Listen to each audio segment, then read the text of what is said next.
Hi everybody, coil pack replacement. It's been misfiring every now and then, so we verified it with the code scanner. We swapped the coils and the misfire moved. So that's your 30-second or 10-second explanation on how to diagnose that. But we're going to go through the actual process of and I guess since I'm here because I feel like correcting him, the more technical explanation for how we diagnose this coil pack is we saw our misfire counter for, what was it, cylinder number 4? 3. There's a problem with 4, but it never misfires. We're replacing that too, but 3 is a... 4 has a coil pack code set where 3 has the misfire. Right, so you're gonna want to get this. Yeah, so what we did was we swapped the coil pack over from cylinder number 3 to cylinder, what, 5 or something? 3 and 6. 3 and 6? Yeah. And when the misfire followed, we knew that that meant our coil pack was bad. So these just have two things here and then 2 clips. You don't really want to damage these. They pull out pretty easy. You don't really have to worry about damaging it. You just lift up on it. Anyway, so you're going to take in the cold air intakes. Those also just pull. Intakes, yes. Relatively easily. They're not too bad. Of course, a piece may get left behind, apparently. Yep. Damn, this there it goes. a lot harder than it used to be. Anyway, so if this comes out, it just goes inside the groove here, and there's also these clips to really hold it in place. As you can see, this one's slightly messed up. By the way, just for clarification, this is on a 2006 Mercedes E-Class 350. E350 4matic. With 4matic. Right, 4matic doesn't matter, but for the nerds, it's an M112 engine.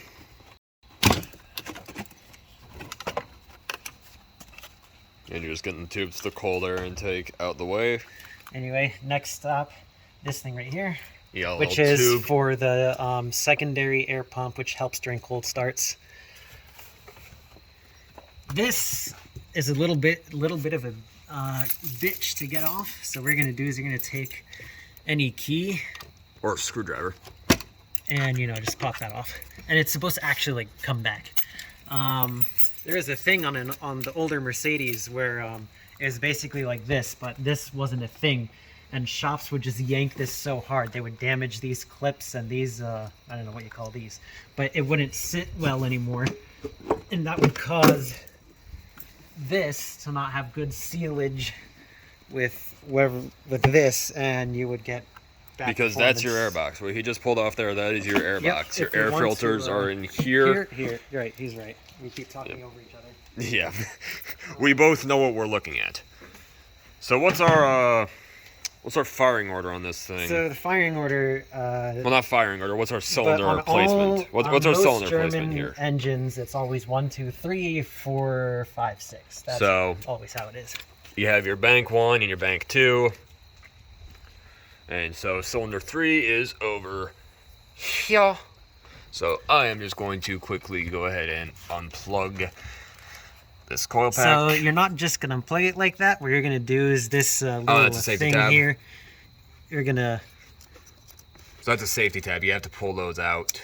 Yeah, usually you do this with a flathead. You don't ever really do that with your finger. You can't really get it with your finger.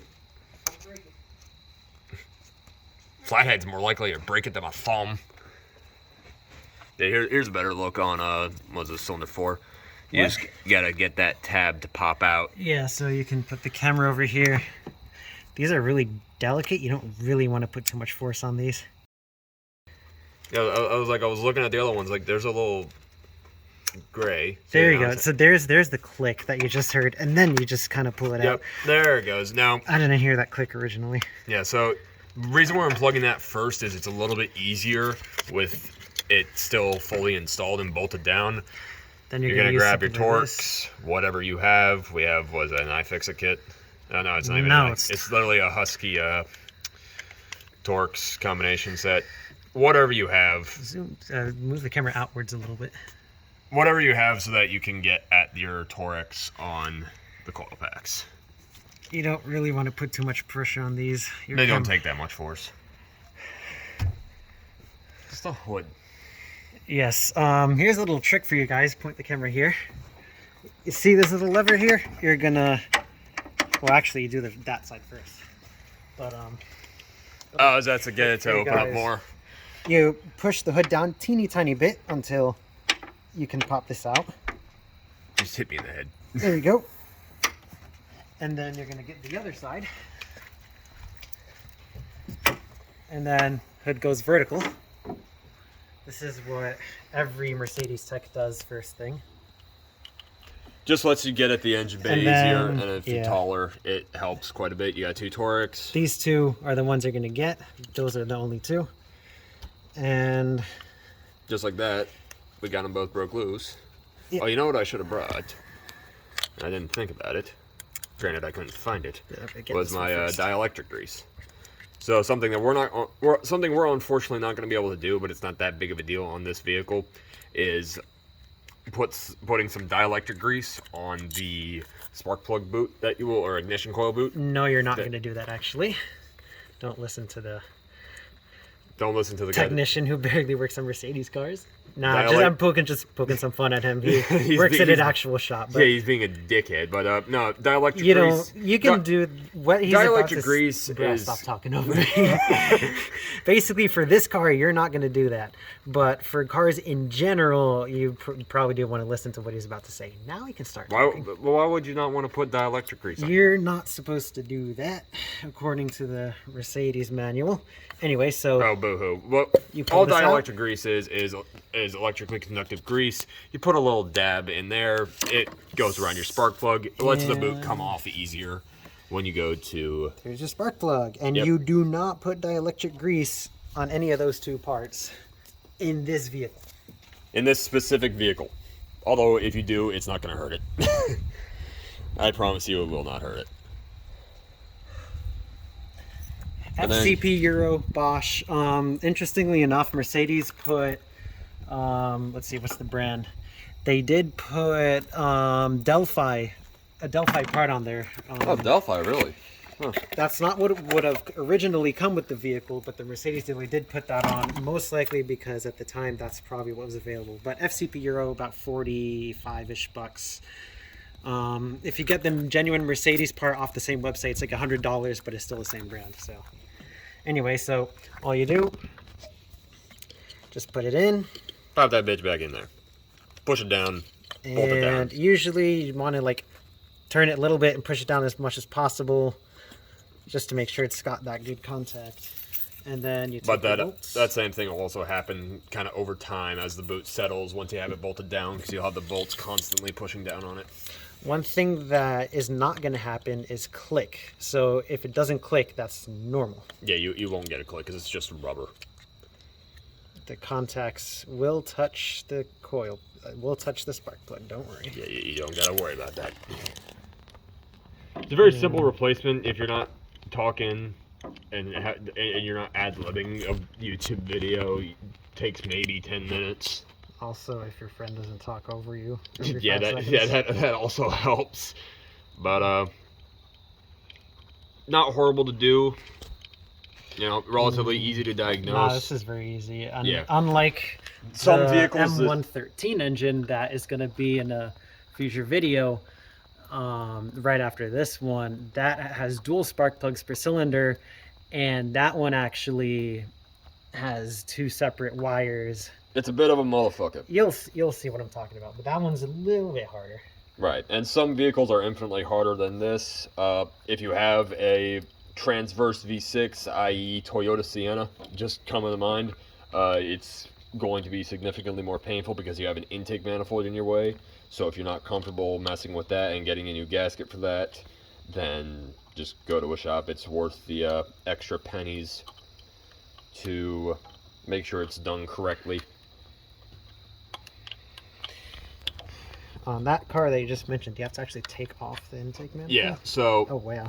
Yeah, so transverse mount is sideways. Right, it's sideways, but you actually have to take... Yeah, so most transverse V6s you do. Some of them you don't, but 90% of them you will.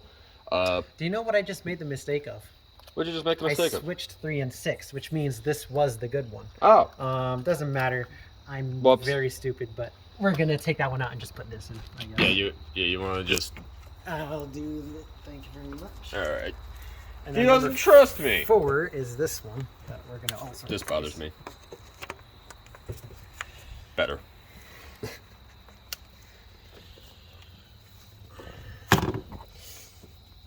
What are you touching? I'm touching your car, bitch. There we go. Cable disconnected.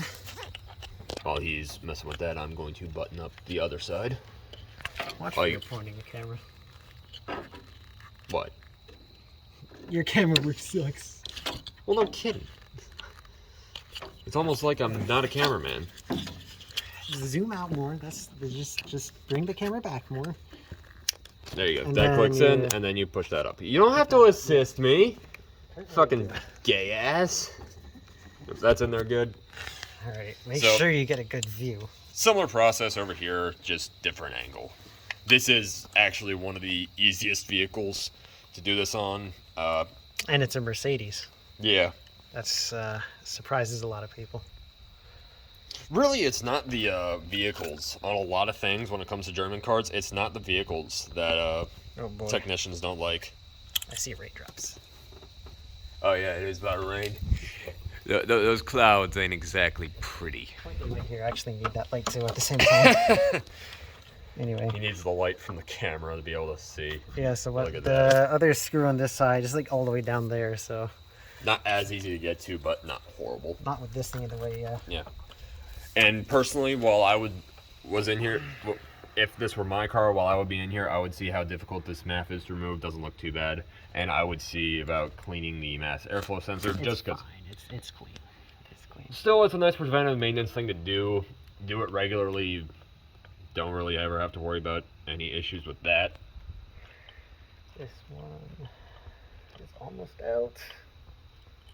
There we go. There you go. Now you can just come in here and yoink. Mine now. There we go. So yeah, you got your coil pack, and then in here... You can throw that one in the field over there. Yeah, well, I'm not going to throw it in the field. It's a coil pack. It goes in the garbage. But I don't know how well you can see. Oh yeah, you can see pretty well.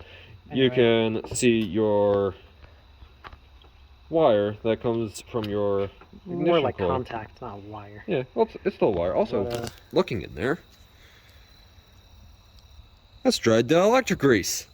What was that about the Mercedes manual saying not to put dielectric grease in there? That's old-ass dielectric grease.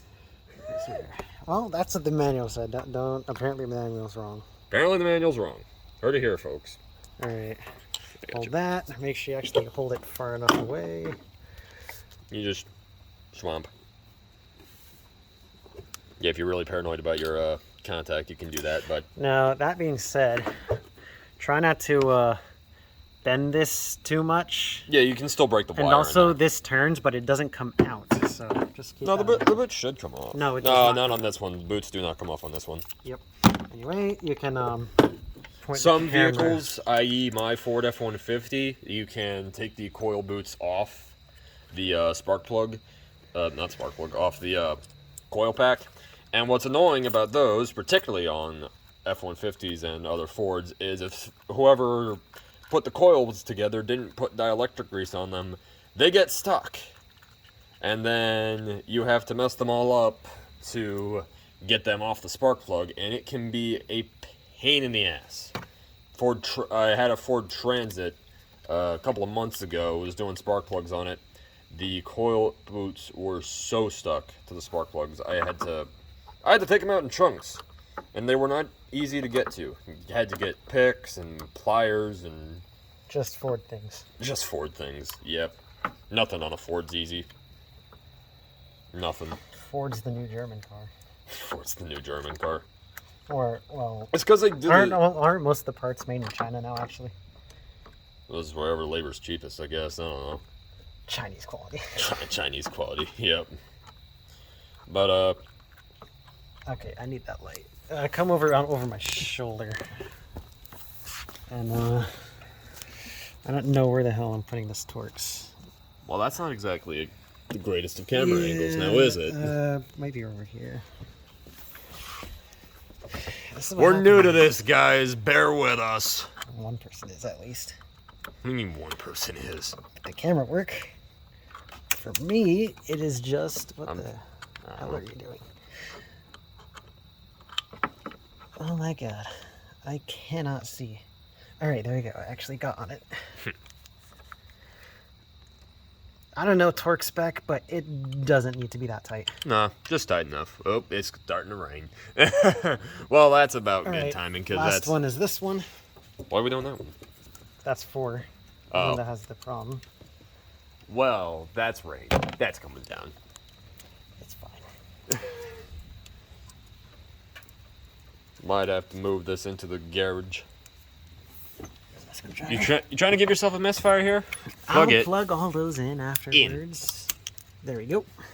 Oh, that one came off nice and easy. Now a trick that I like to use when dealing with those connectors is you can see in here that little black tab. If you have a right angle pick, you can get in there with your pick and lift up on that tab and then use the leverage with your pick and your hand to get the connector off significantly easier. I've actually had that save me a couple of times. That broke loose violently. It's loose. Yep, that's finally loose.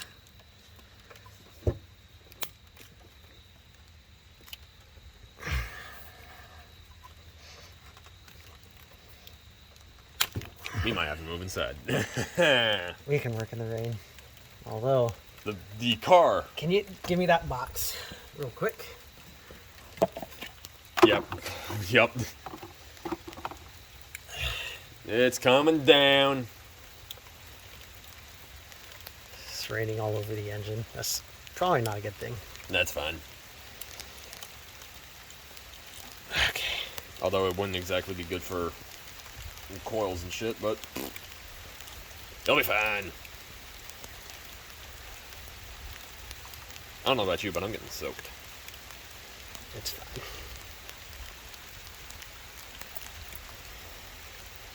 This screw is very long. You'll have to blur that out. Or just cut that section of the video. This one's still fine. Technically fine. Doesn't misfire. Doesn't misfire. That's the correct term.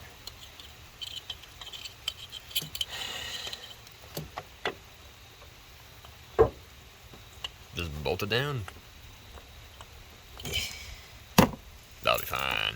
Like I said, it'll settle. I'm feeling... No, that's a good way to get copyrighted. It's not going to copyright off of your voice. Don't worry about that.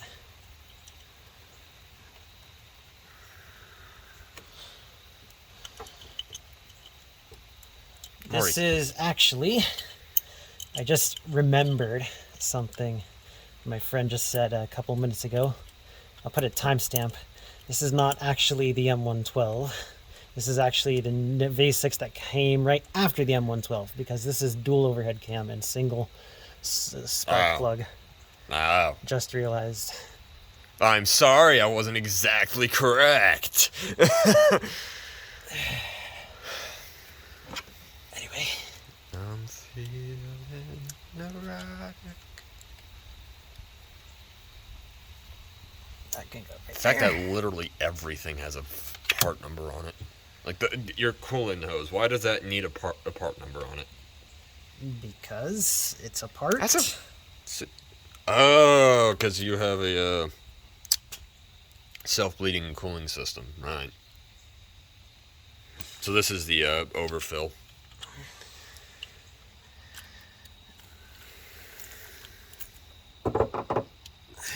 Damn, man is putting so much torque, he's creaking the fender.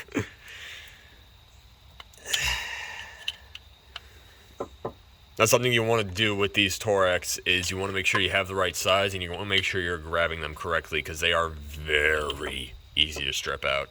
Especially if they've been in there a while and they're stuck. No bueno. Alright, time to button it back all together. Well, at least the intake. Oh, yeah. The intake got wet. Nah. You'll be fine. In there got wet. You'll be fine. This is very wet. Yep, we got, yeah, our intake got a little wet. That part doesn't matter. It's mainly in here, because that's where the air goes. You can see the air filter. How's your air filter looking? Stop moving it, you prick. Maybe time for it. Well, it does say on the dashboard, service B now, so. Well, yeah. That's gonna yeah, be you need an air filter. Oh, fuck, yeah. Take care of that. How did you not notice that?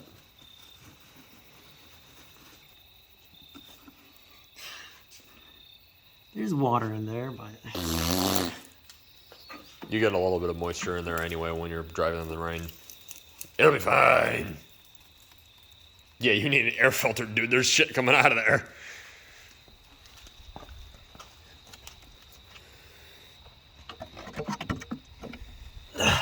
Pop that back into place.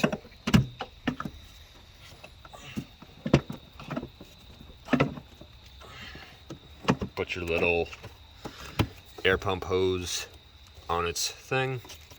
Oh, come on. You're not going to let me do it left-handed? No, because you need to take the camera back. All right. No, because you need to take the camera back, bro. Yes, you do. There you go. All right, and then this part's important. Yep. If it doesn't come on easily, that means it's not on that well. Because that is way too high. Yeah, you're not down all the way. There you go. Beat it like he owes you money. There you go. All right. Now, what we can do is turn on the vehicle. Yes. Now, you can run it like this because you have your air filters installed. Do not run it with this piece off. Because you can. For more than like yeah, you have a screen before your MAF that will prevent anything large enough to cause serious damage from entering your engine. You still want to avoid having unfiltered air run through your engine. It's just not good.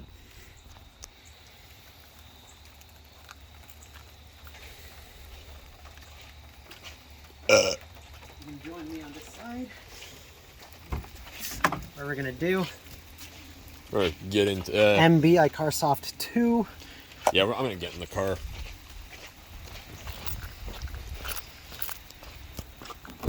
That way you can close the door. You don't actually want to get this version anymore. There's a newer version that you're going to want to get. And there are better scanners out there. You don't need a fancy scanner, just something that lets you see misfire monitors. Well, see, here's the thing about that, actually. You need the fancier one to tell you what cylinder it's misfiring on. You can't go for the cheapest one. Right. On this vehicle, you do need one that can show you a Mercedes misfire monitor. But for like a Ford or something, you just need something that can... Whatever that will give you your...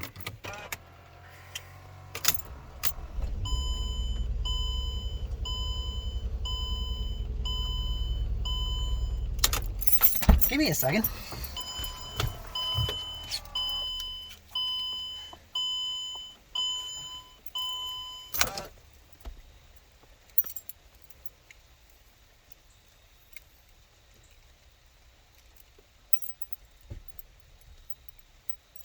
You can press pause. All right, so you're going to get in your car, you're going to get your OBD2 scanner out. Something that will give you Mercedes... I don't know. So that cut right there, that the D-Mart just, we're going to call him D-Mart. That D-Mart just grazed over is, I forgot to plug in the harness for one of them. Oops! Yeah. I was like, that felt give me raw. the keys. Where's the keys? Where is the keys? They're in here. I have them. I heard you. There we are. There it is. We got it. That's how it's supposed to run. So you're gonna come in here. You're gonna get your stuff going. Actually, for this part, we can probably turn that off. Yep. Now this is specific to this specific scanner. This one works relatively well, at least for this car. It doesn't for all cars. Well, this only works for Mercedes. Right. This is a Mercedes specific program. If you want a universal one, my work uses Autel scanners. They get the job done. So in this case, this car falls into this weird like short period, so we're gonna select that one. And those dates you're seeing are manufacturing dates. You can find them in your door jamb, there's a sticker in there with your VIN and everything in there. You're going to want to select the 4matic model, because most people online, you usually just select 350 and they don't see the 4matics down here. So, and that's just going to set the scanner to look for the 4matic systems. Anyways, if you broaden the camera back here, you're going to see little bells and whistles blinking, and you're going to see this display change. That's all part of the diagnostic scan that it's running. Basically what it's doing is it's going through every system and checking everything and making sure everything works. All your lights work. You can see these lights are flashing. This light's been flashing. Some stuff will come up on the dash. Basically all it's doing is it's running through all the systems, checking how they operate, and making sure that it falls within whatever Mercedes parameters are. That's a car. Sorry, I have to nerd out. I get to nerd out for once. Surprisingly though, it's not actually running anything on the the climate control. Yeah, no, that's not gonna. Anyway, here we are. For some reason, this scanner puts the 8-cylinder, even though we selected E350, which is kind of stupid. But we're gonna read the fault code. There was no check engine light. Now this is the code that cylinder number 4 was never misfiring, but it did come up with a code, and the 3 seems to have disappeared. So we can, just press OK on, or cancel on that. We can clear the fault memory. It's been cleared. So something that you mentioned, there was no engine light despite there being a code. Despite there being a misfire too. Right. So newer Benzes and other newer German cars will not do this. This vehicle will. The parameters for an engine light are actually different for the parameters for the code. So the code for, say, your say the misfire code, if it reads 6 misfires in 1200 revolutions, and its threshold for a misfire code is 3 misfires for 1200 revolutions, it's going to set a misfire code. But if the next 1200 revolutions it doesn't see more than 3 misfires, it's going to revoke the engine light. The code will still be there because it will still be in memory, but... And we are all good. We are all good, ladies and gentlemen. Yep. There, as you saw on that previous screen there, that's a real-time misfire counter. Nothing's coming up there. And yeah. And this car has all been repaired. And obviously you would want to test drive it to make sure there isn't anything else going on. Yeah, I think that's about it. Yeah, well, we have to put those little things back. Yeah, just piece all your trim back together. So we're gonna show you that real quick, because that is kind of a bitch. Yeah, you're gonna learn your tricks for getting those cold air tubes back on. I just dropped my keys. Alright, so we got your left side. Here. Probably wanted. Yeah, it'll be fine. Oh, it'll dry off in the garage, so it'll be fine there. This one is for this side. If I can just get the light over there. Yep, thank you. Actually, let me make sure this is all put in nice and well. Awesome it is. And you can see down there your slot. Slide it over. And slide it over. You'll feel when it kicks into place. And same thing over here. Point the camera towards this real quick. Let me just... Yeah, because it's raining. We did this in the rain and engine bay got wet. It got detailed. No, it got wet. It's a car wash. Really bad one. Because Mercedes on, I think, service B, which was the major one, just cleans your engine bay, steam washes or something like that anyway, so there's no point in doing this. Because this is a 2006. Usually engine bays don't stay that clean. Yes, Mercedes does wash your steam bath or whatever your engine. Here, hang on. I don't know the proper term, so sue me. They detail it. However they detail it, they detail it. if you guys have a clip that does not look like this, but instead looks like this, it's going to be a bit of a hellish time getting it on there properly. You just got to get it to fit in there. Yeah. You got to finagle it. You got to finagle it. Make sure that the clips don't actually get bent. As you can see right there, we're going to have to push this inward for it to actually fall into place.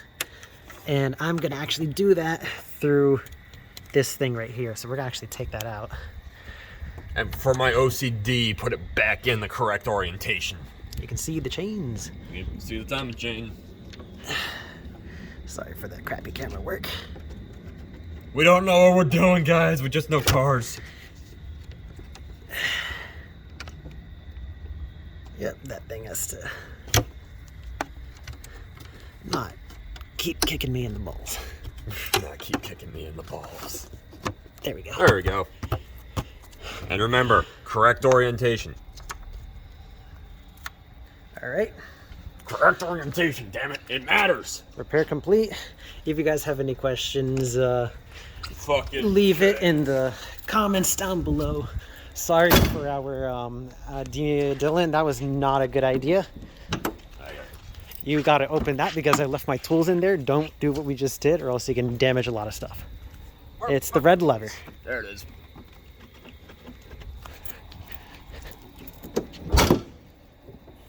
Dylan, if that broke anything, I was going to make you pay for it. It's fine.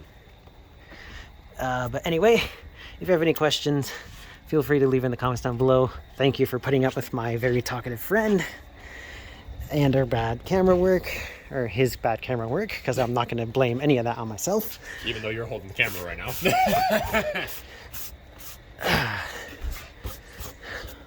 And we are all done. Fixed. See ya on the next Mercedes video where we're going to be doing something with that thing over there.